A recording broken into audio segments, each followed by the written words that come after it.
یکیتیا خوندکارên niştimanîyên Sûriyê bi daxuyaniye ew gefên li dijî xwendekarên Durzî bi taybet şermezar kirin. Yekîtiya xwendekaran diyar kir ku gelek xwendekar ji ber gefan neçar mane.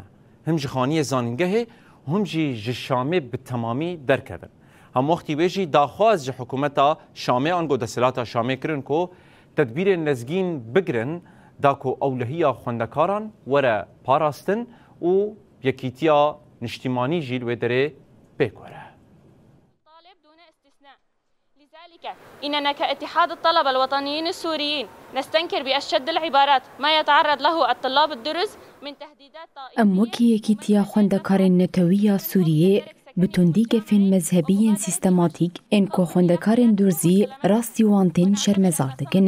Ev yê gelek ji wan neçar kirin ku ji ber tirsa li ser jiyan û ewlehiya xwe ji xaniyên zanîngehê û Şamê derketin. Em bêdengiya hikûmeta Sûriyê li hemberî girtina tedbîrên pêwîst ji bo parastina van xwendekaran qebûl nakin û şermezar dikin. Bi vê yekê re metirsiyan zêde dike û rê li parçebûna civakê vedike.